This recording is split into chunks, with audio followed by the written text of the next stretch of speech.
Mahajan.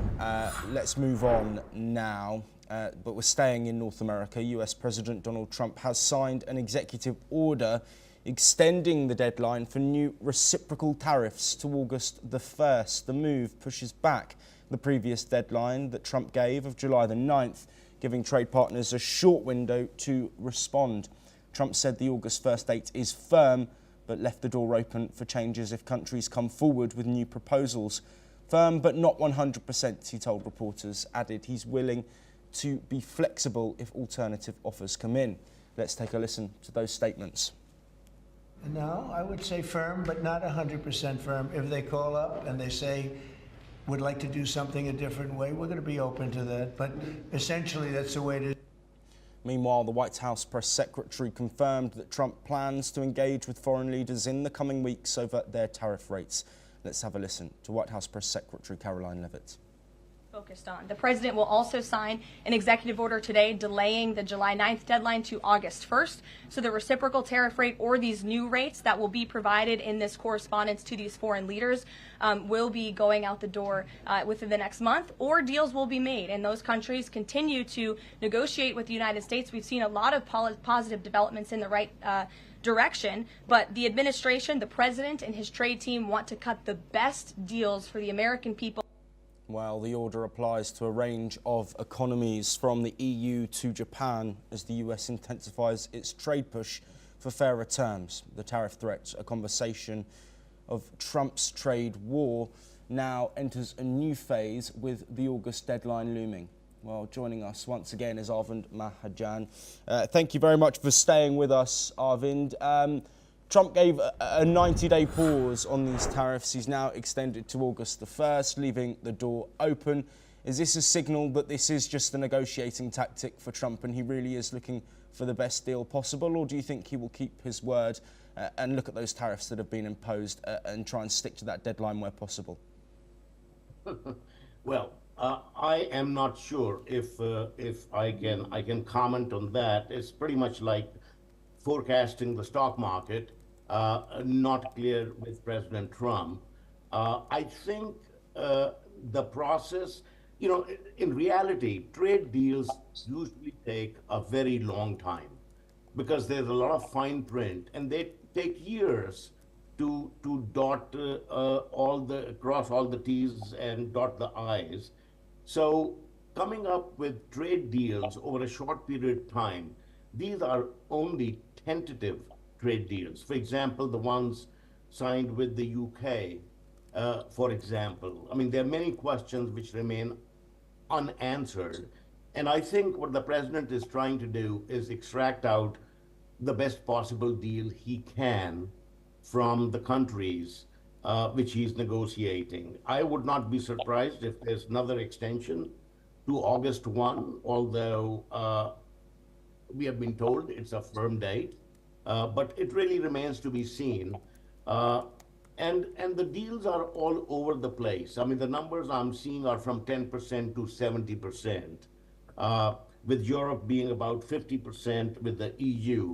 I heard just earlier today that a deal with India was very close to being done.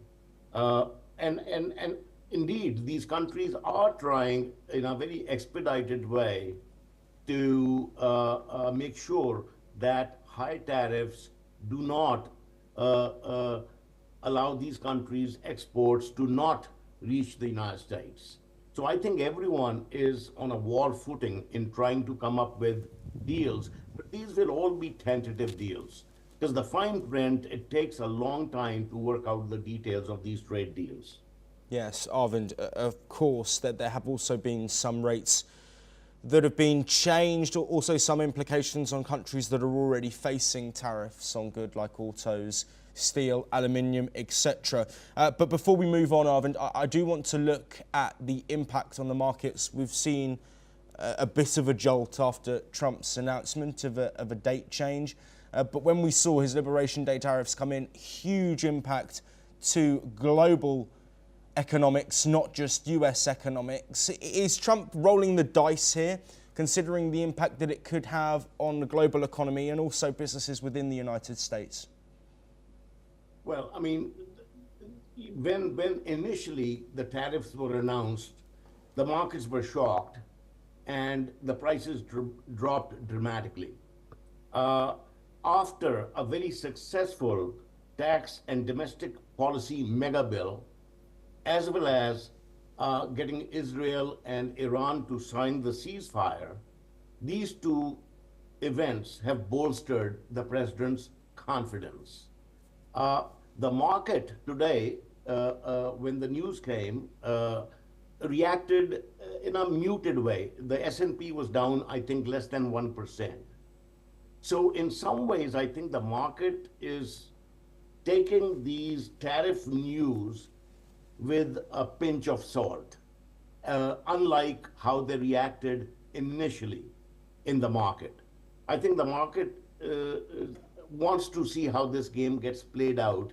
So the stock market, I don't think, is reacting as like it was early on. I think a lot of this has been digested by the market. The market has got used to the uncertainty associated with the tariff news. Now, I will tell you where these tariffs are really affecting things, or the news related to tariffs is really affecting things, is in a way it has somewhat paralyzed the business decision making, because the uncertainty about the future course is unclear.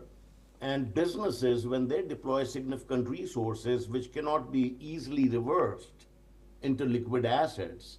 So I think one of the biggest problems is the uncertainty is causing a lack of decision making by the business community. So that is kind of where we are at. August 1 is not too far away. It's just 3 weeks from now.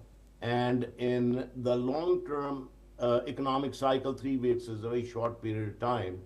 So I think by and large, the market is willing to wait and see what happens. It's not reacting as dramatically as it was earlier on, because I think the market has absorbed that volatility related to news about tariffs is standard operating procedure now. Yeah, Sarvin, stay with us because we're going to stay on